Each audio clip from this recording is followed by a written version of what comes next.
filmmakers, and there are filmmakers now, grips and cameraman and makeup and lighting folks. They all live there, and they're all making a living in the film business. And I tell you, if it weren't for the winter, Chicago would be the film capital of the world, I think. But really, I think something happened with the city fathers. I think you had a mayor there that kind of discouraged filmmaking, and now the city fathers there really encourage it, and it's made a big difference. Yeah, I don't see why they wouldn't want it here. I mean, it helps bring money and recognition, and get Chicago more well known for something other than corrupt government. Yeah, well, I mean, it's such a unique city. I mean, it's just in my mind, it's a beautiful city. Like we were talking earlier, Lakeshore Drive and such. But yeah, I really. I always enjoyed coming back to Chicago and working in Chicago. Well, hopefully the next time you're around, maybe I can come watch you do something. I've never, ever been to any of the films. I always find out after the fact when something is filmed here. And it's like, did you know all right.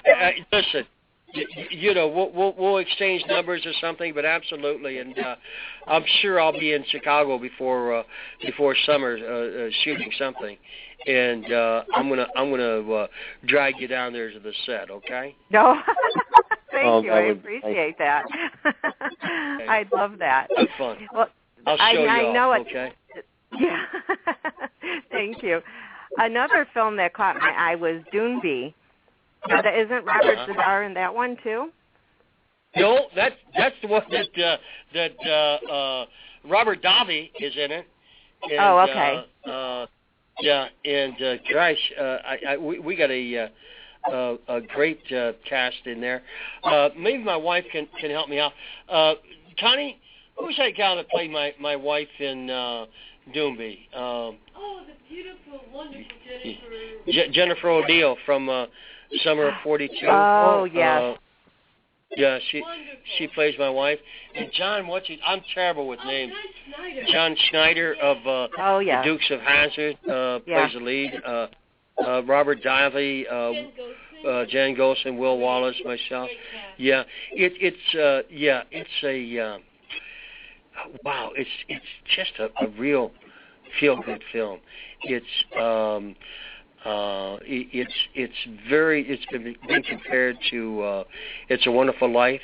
The Wonderful Life meets the Twilight Zone. So yeah, but it's a good film.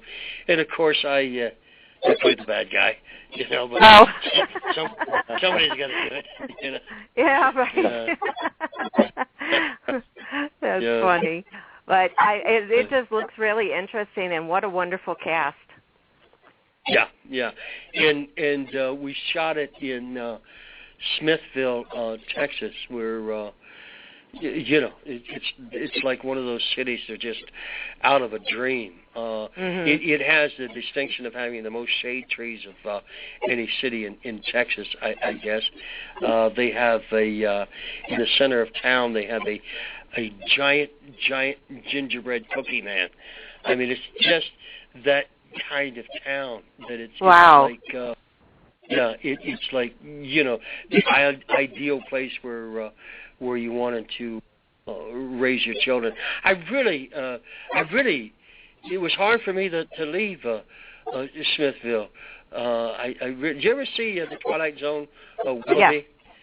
Yeah. It's like Willoughby. It's like Willoughby. I didn't want to leave the place, but anyway, well, maybe that could be a second home for you. There you go. Yeah.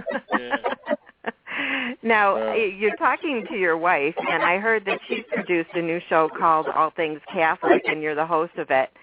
Would you like to tell us more about that? Yeah, she does all the work, and she does all the work, and I take all the credit. Yeah. But but I did a movie called Omerta for my friend Craig Saracusa, and in Brooklyn, and I played a Catholic priest, And I guess he thought I was a pretty good Catholic because he brought me back to host Faith Film Festival there in Brooklyn, which now I host that every year. And so I pitched in this idea about all things Catholic, and it isn't so much, you know, Catholic this, but what it is basically is just there's so many people in this world that are doing so much good.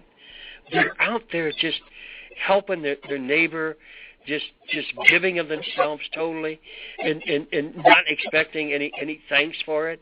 And so I wanted to give a voice to these people, give a showcase to these people, and show that, you know, that the incredible good that is going on in this world that you know, people don't hear about, never hear about. You know, we turn on the news and it's bad news or it's no news. Yep.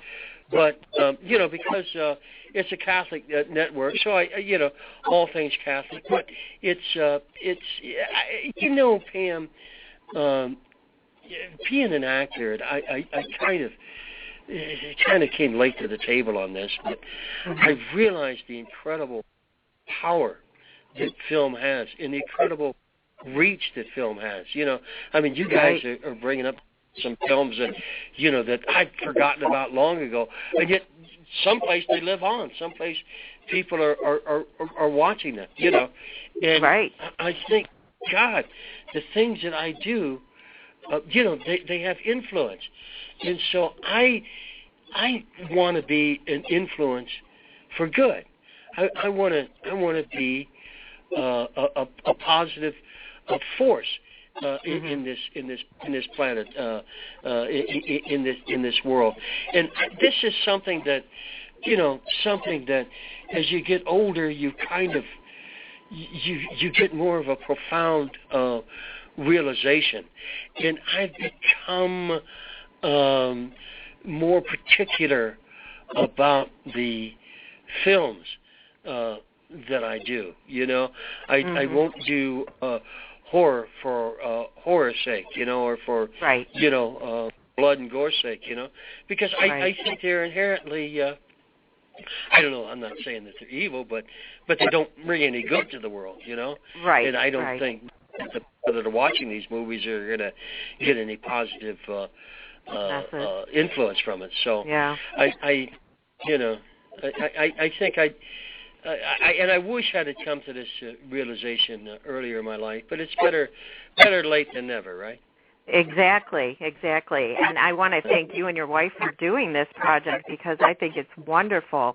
You know, as I said, you turn on the news and all you hear is about the bad stuff. So I would love to watch a show like this where all you hear about is that people are doing something good for somebody else other than themselves, with not asking for anything in return. Because I do believe that what you put out into the world is what you get back. So that's wonderful. Absolutely. And I hope that had nothing to do with me going to the hospital the other week. No. No. Hopefully not. But you know, none of us are leaving this planet alive. You know. Right. That's very true. And now, from what I understand, your daughters are also in the industry. Yes. My oldest daughter is a. Gosh, she's been a union grip for over 20 years. You know, you know what they say about union grips. You know, they got one elbow on leaning on a C-stand and the other smoking a cigarette and complaining about having to do two things at once. You know, but I digress. But she's a hard worker. And my middle daughter is a big muckety muck at Disney, and she's a buyer there. And my youngest daughter is a producer at Silo Films. And my daughter Nikki Estevez and my wife Constance are producing Pizza Man for me. So. Oh, wonderful! So you'll be a family project for you. Yeah. I just. You know, I did a film called Lost Little Sea Serpent with my daughter when she was 7, you know, and I bribe her. I say, don't give me a hard time, or I'll show this film to everybody, you know. But you know, and ever since then, she wouldn't work with me. But now she's finally working with me again, you know. So it's terrific just to, you know, to have your family around, you know. Definitely, definitely, and all doing something that you love doing is even better yet. Absolutely. This filmmaking, it really is. It's magical. I mean, it's magical. I mean, you know, we're so used to it that, you know, my God, you know, to see images on like film, you know, just to see images in color and black. I mean, it's magic. I mean, it's magic. Definitely. And that's what I think Disney has always said about it being magic, and that's for sure. I mean, you know, as little kids, you do anything to be able to go to the theater, you know, and watch one of your favorite movies that are coming out, and you know, as adults, you still have that.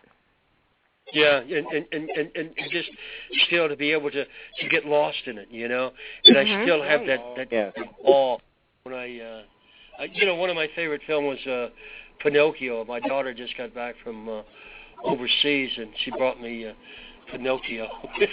I got off on that. But anyway, I just as a kid, Pinocchio was my absolute favorite film. Wow. Yeah, I love that one, too, as a kid growing up. Now, what's your favorite Christmas show or program or TV show, whatever, you know, like mine is Rudolph the Red-Nosed Reindeer. Always has been, always will be. Scrooge. Yep. Scrooge, you know, it doesn't get any better than that, you know. Yeah, that's just that's Dickens, right? That's what a great,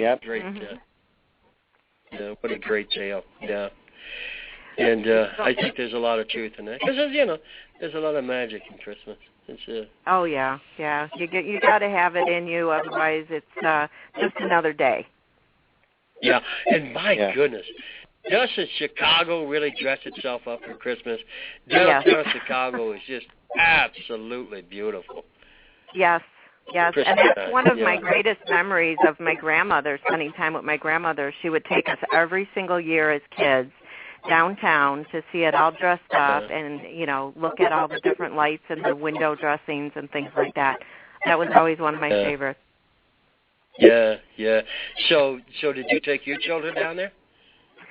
Yeah, we did when they were little. They don't care so much anymore. You know, maybe they'll start taking some of their kids. My first son and my second son have children, so maybe they'll take them down there because they're little yet. Yeah. Now, is there any type of movie that you haven't done that you'd like to do? You know, I not really. Not really.